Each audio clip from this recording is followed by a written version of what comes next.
দর্শক শুভেচ্ছা, আপনাদের সবাইকে স্বাগত জানাচ্ছি যমুনা টেলিভিশনের নিয়মিত আয়োজন প্রবাসে বাংলাদেশে।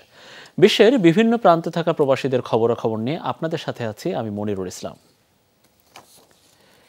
শিক্ষার্থীদের চলমান আন্দোলন নিয়ে যুক্তরাষ্ট্রের বিবৃতি সহিংসতা উস্কে দিতে পারে বলে শঙ্কা জানিয়েছে বাংলাদেশ। এই আন্দোলনে 2 জন মারা যাওয়ার যে তথ্য দিয়েছে দেশটির পররাষ্ট্র দপ্তরের মুখপাত্র, তা অসত্য তথ্য নির্ভর নয় বলে জানিয়েছে পররাষ্ট্র মন্ত্রণালয়।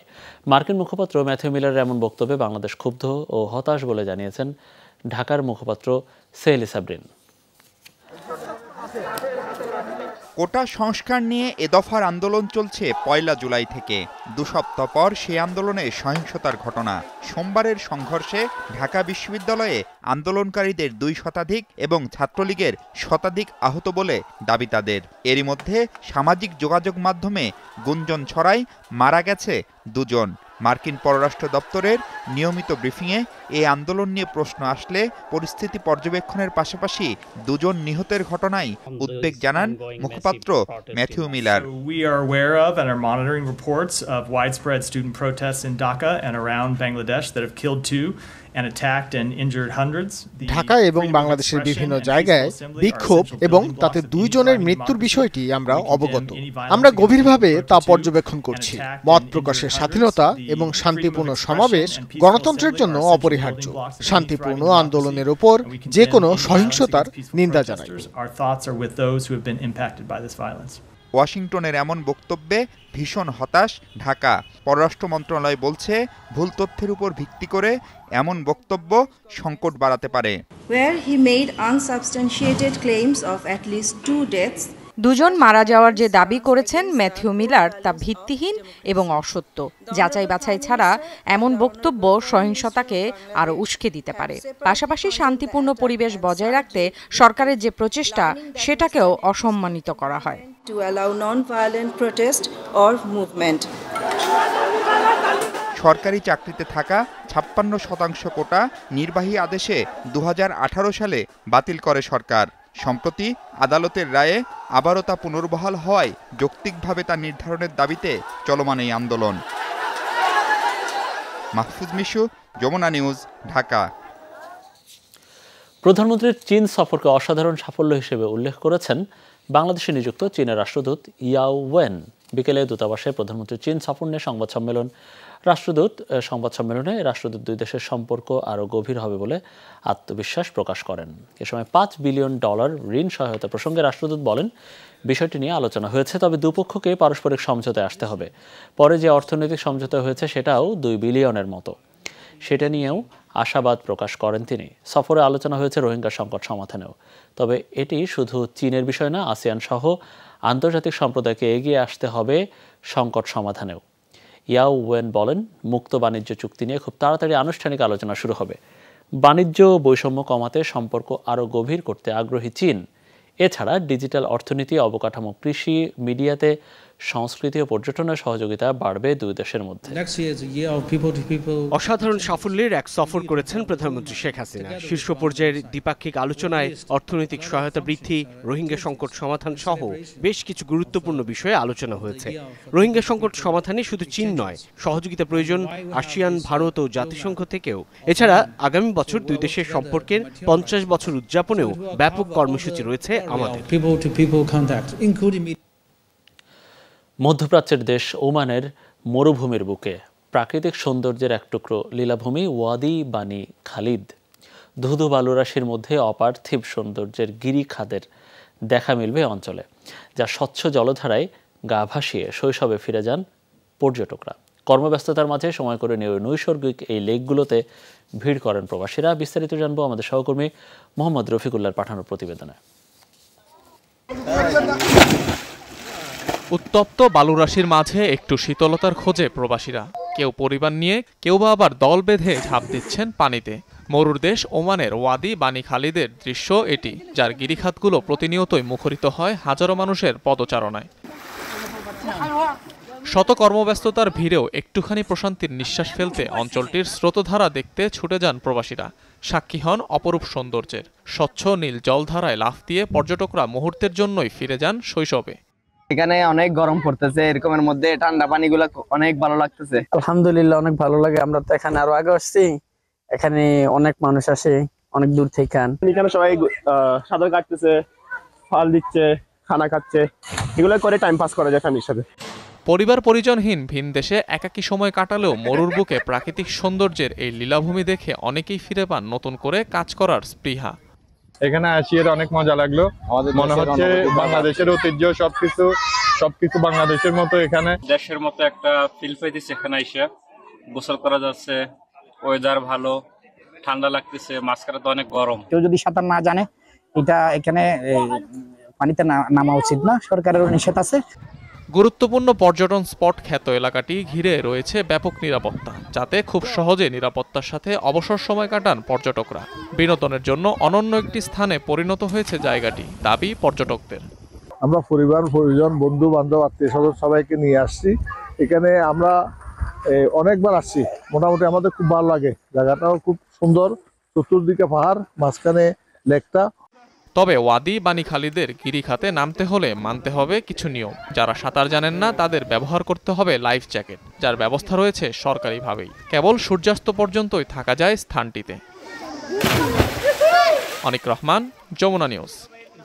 ভারত নিয়ন্ত্রিত জম্মু কাশ্মীরের সশস্ত্র গোষ্ঠীর সঙ্গে বন্দুকযুদ্ধে ভারতীয় সেনাবাহিনীর এক অফিসার সহ 4 সদস্য নিহত হয়েছেন। সোমবার রাতে রাজ্যটির দোদা জেলায় ঘটে এই গোলাগুলির ঘটনা। দেশটির গণমাধ্যম জানায়, সুনির্দিষ্ট তথ্যের ভিত্তিতে দোদার বনের ভেতর যৌথ অভিযান চালানো হয়। এ সময় জঙ্গিদের সাথে মুখোমুখি সংঘর্ষ হয় সেনা সদস্যদের। তুমুল গোলাগুলির মধ্যে ঘটে হতাহতের ঘটনা। হামলার দায় স্বীকার করেছে কাশ্মীর টাইগার্স নামের একটি সশস্ত্র গোষ্ঠী। এর আগে গত সপ্তাহে জম্মু কাশ্মীরে বন্দুকযুদ্ধে 5 সেনা নিহত হন। সড়কে টহল দেওয়ার সময় হামলার শিকার হন সেনা সদস্যরা।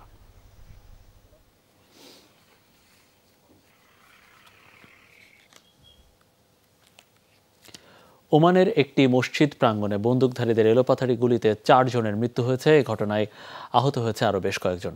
এক বিবৃতিতে এসব তথ্য জানায় দেশটির রয়্যাল পুলিশ। রাজধানী মাস্কাটের ওয়াদি কবির এলাকায় শিয়া মসজিদ প্রাঙ্গণে সোমবার রাতে হয় এই ঘটনা। তবে এখনও হামলার কারণ জানায়নি পুলিশ।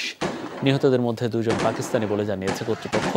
এদিকে গোলাগুলির ঘটনায় নিজ নাগরিকদের সংঘাতপূর্ণ এলাকাটি এড়িয়ে চলার নির্দেশ দিয়েছে ওমানের মার্কিন দূতাবাস।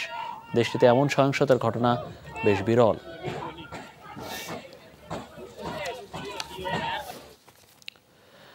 বাহরাইনের শ্রমিক লীগ শাখার সহসভাপতি জামাল লিটনের গ্রামের বাড়িতে ডাকাতির ঘটনায় প্রতিবাদ সভা করেছে সংগঠনটি। শনিবার দেশটির রিফা শহরের একটি রেস্তোরাঁয় এই সভা করা হয়, যাতে সভাপতিত্ব করেন সংগঠনের সভাপতি আজাদুর রহমান আজাদ। যৌথভাবে পরিচালনা করেন নুরুল ইসলাম ও রিয়াজুল আকরাম। প্রধান অতিথি হিসেবে উপস্থিত ছিলেন বাহরাইন শাখা আওয়ামী লীগের সাধারণ সম্পাদক এম এ হাশেম। এছাড়াও বিশেষ অতিথি হিসেবে ছিলেন ফুলতলী ইসলামী সোসাইটির সভাপতি রশিদ আহমেদ চৌধুরী। সভায় ডাকাতির ঘটনায় সঠিক তদন্ত সহ ব্যবস্থা নেওয়ার দাবি জানানো হয়।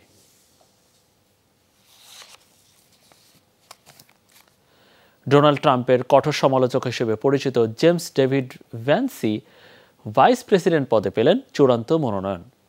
একসময় সাবেক প্রেসিডেন্টকে হিটলার হিসেবেও আখ্যা দেন ভ্যান্স, অথচ তাকেই নিজের রানিং মেট ঘোষণা দিলেন ডোনাল্ড ট্রাম্প। একসময় নিজেকে পরিচয় দিতেন ট্রাম্প বিরোধী বলে। নানা সাক্ষাৎকারে করেছেন তার কড়া সমালোচনা, আখ্যা দেন যুক্তরাষ্ট্রের হিটলার হিসেবে। এমনকি দেশকে অন্ধকারে নিয়ে যাচ্ছে ট্রাম্প, এমন অভিযোগও করেন একসময়। সেই জেডি ভ্যান্সকেই নিজের রানিং মেট ঘোষণা দিয়ে চমক সৃষ্টি করলেন ডোনাল্ড ট্রাম্প। যদিও 2022 সালে ওহাইওর সিনেটর হওয়ার পর থেকেই সুর পাল্টাতে থাকেন ভ্যান্স। একসময় বিরোধিতা করলেও নানা ইস্যুতে ট্রাম্পকে জোরালো সমর্থনও দিতে শুরু করেন তিনি। রানিং মেট নির্বাচিত হওয়ার পর ট্রাম্পকে হিটলারের সাথে তুলনা করার বিষয়টিকে নিছকই রসিকতা আখ্যা দেন। এটি একটি রসিকতা ছিল। তবে 2016 সালে ডোনাল্ড ট্রাম্পের নেতৃত্ব নিয়ে আমার সন্দেহ ছিল, তা অস্বীকার করব না। কিন্তু প্রেসিডেন্ট নির্বাচিত হয়ে অসাধারণভাবে নিজের সব দায়িত্ব পালন করে আমার ধারণা বদলে দিয়েছেন তিনি। শুধু আমার নয়, বহু মার্কিন নাগরিকের মানসিকতাই বদলে দিয়েছেন ট্রাম্প। ট্রাম্পের এই পছন্দ একেবারেই অবাক হওয়ার মতো নয় বলছেন বিশ্লেষকরা। ভাষ্য, অভিজাত পেশাদার এবং পারিবারিক পটভূমি থাকায় ভাইস প্রেসিডেন্ট হিসেবে ভ্যান্সকে বেছে নেওয়া খুবই স্বাভাবিক। এটা একেবারেই অবাক হবার মতো কোনো বিষয় নয়। কয়েক সপ্তাহ ধরেই ট্রাম্পের রানিং মেট হিসেবে উঠে আসছিল জেডি ভ্যান্সের নাম। বেশ অভিজাত রাজনৈতিক ও পারিবারিক পটভূমি রয়েছে তার, যা তার গুণ হওয়া সত্ত্বেও এর কারণেই অন্য অনেকে তার সমালোচনা করতে চান। রাজনীতির পাশাপাশি সাহিত্যিক হিসেবেও জনপ্রিয়তা রয়েছে ভ্যান্সের, আবার গর্ভপাতের বিপক্ষে থাকায় রয়েছে সমালোচনাও। ইফাতারা খন্দকার, যমুনা নিউজ। পবিত্র আশুরা উপলক্ষে যুক্তরাজ্য শাখার ওয়ার্ল্ড সুন্নি মুভমেন্ট এবং ওয়ার্ল্ড হিউম্যানিটি রেভলিউশনের উদ্যোগে পূর্ব লন্ডনের হোয়াইট চ্যাপেলে অনুষ্ঠিত হলো সমাবেশ এবং শোক র্যালি। সংগঠনের প্রতিষ্ঠাতা আল্লামা ইমাম হায়াতের দিক নির্দেশনায় সমাবেশে সভাপতিত্ব করেন সংগঠনের যুক্তরাজ্য শাখার আহ্বায়ক নুরুল ইসলাম রাহাত। আব্দুল করিমের সঞ্চালনায় বক্তব্য রাখেন আকরামুজ্জামান, আহমেদ চৌধুরী, মাফিকুল ইসলাম, মোশাররফ হোসেন আজাদ, সাংবাদিক হেফাজুল করিম, রাকিব সহ আরও অনেকে। এ সময় ইসলামে পবিত্র আশুরার গুরুত্ব তুলে ধরেন বক্তারা। আলোচনা করা হয় ইসলামের নানা দিক নিয়ে। বিশেষ এই সভায় আরও উপস্থিত ছিলেন মাহমুদ আক্তার, ইভা নূর, মারুফ উদ্দিন, জিয়াউল হক, ফারুকুল ইসলাম, ওসমান ভুইয়া সহ অন্যান্যরা। 2 বছরে 42 নারীকে হত্যার পর ধরা পড়েছেন কেনিয়ার ভয়ঙ্কর সিরিয়াল কিলার, যার বর্বরতা হার মানায় সিনেমার কাহিনীকেও। তাকে আটকের ঘটনাও কম নাটকীয় নয়।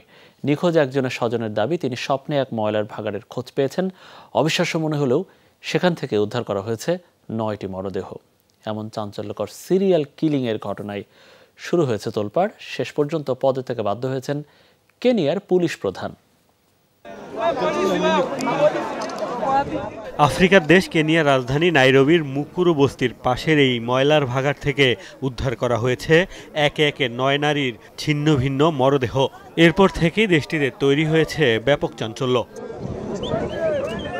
এই ঘটনায় আটক করা হয়েছে 33 বছর বয়সী কলিন্স জোমাইসি খালিসিয়া নামের এক ব্যক্তিকে। পুলিশের দাবি, নিজের দোষ স্বীকার করে নিয়েছেন তিনি। দুর্ধর্ষ এই সিরিয়াল কিলার 2022 সাল থেকে এখন পর্যন্ত হত্যা করেছেন 42 নারীকে। পুলিশ বলছে, নিজের স্ত্রীকে হত্যার মধ্য দিয়েই এমন নারকীয়তার শুরু খালিসিয়ার। শ্বাসরোধে হত্যার পর টুকরো টুকরো করে স্ত্রীর মরদেহ ফেলে দেন ময়লার ভাগাড়ে। এরপর অন্যান্য ভুক্তভোগীকেও হত্যা করেছেন একই কায়দায়। সন্দেহভাজন ব্যক্তি স্বীকার করেছেন 42 নারীকে হত্যা করে সেগুলো তিনি ডাম্পিং সাইটে ফেলে দিয়েছেন। এসব হত্যাকাণ্ড 2022 সাল থেকে গত 11 জুলাইয়ের মধ্যে হয়েছে। সবচেয়ে দুঃখজনক হচ্ছে, এই ব্যক্তির প্রথম শিকার তার স্ত্রী। তিনি একজন সাইকোপ্যাথ, মানুষের জীবনের প্রতি যার বিন্দুমাত্র মায়া নেই। নারকীয় এই ঘটনায় ক্ষুব্ধ কেনিয়ার সাধারণ মানুষ, করছে বিক্ষোভ। অনেকের অভিযোগ, নিখোঁজ স্বজনদের খুঁজে পেতে পুলিশের দ্বারস্থ হলেও তারা গুরুত্ব দেয়নি। তোপের মুখে পদত্যাগ করতে বাধ্য হয়েছেন দেশটির পুলিশ সুপার। আমাদের আশেপাশে নিখোঁজ হওয়ার খুব বেশি ঘটনা নেই। আমার ধারণা, অন্য জায়গায় হত্যা করার পর এসব মরদেহ এখানে ফেলা হয়েছে। পুলিশ বলছে, নিখোঁজ এক নারীর আত্মীয় দাবি করেন স্বপ্নে তার স্বজন ময়লার ভাগাড়ে অনুসন্ধানের অনুরোধ করেন। পরে স্থানীয়দের সহায়তায় সেখানে অনুসন্ধান চালিয়ে বস্তাবন্দি মরদেহ দেখতে পান তিনি। অবিশ্বাস্য মনে হলেও ওই ভাগাড়েই মেলে মোট 9টি মরদেহ। সন্দেহভাজন সিরিয়াল কিলারের বাড়িতে অভিযান চালিয়ে বেশ কয়েকটি মোবাইল ফোন, পরিচয়পত্র, বস্তা, সেলোটেপ উদ্ধার করা হয়েছে। ধারণা করা হচ্ছে এসব ফোন, পরিচয়পত্র ভুক্তভোগী নারীদের, আর বস্তা ও সেলোটেপ ব্যবহার করা হতো মরদেহ গুম করার কাজে। কেনিয়া সম্প্রতি সরকার বিরোধী বিক্ষোভে আন্দোলনকারীদের গুম করে হত্যার অভিযোগ তুলেছেন অনেকে, আর সেই অপরাধ লুকাতেই সিরিয়াল কিলিংয়ের নাটক সাজানো হচ্ছে বলেও অভিযোগ উঠেছে। মোস্তফা মাহমুদ, যমুনা নিউজ। দর্শকের এই ছিল প্রবাসে বাংলাদেশের আয়োজনে। এতক্ষণ আমাদের সাথে থাকার জন্য আপনাদের সবাইকে অনেক অনেক ধন্যবাদ।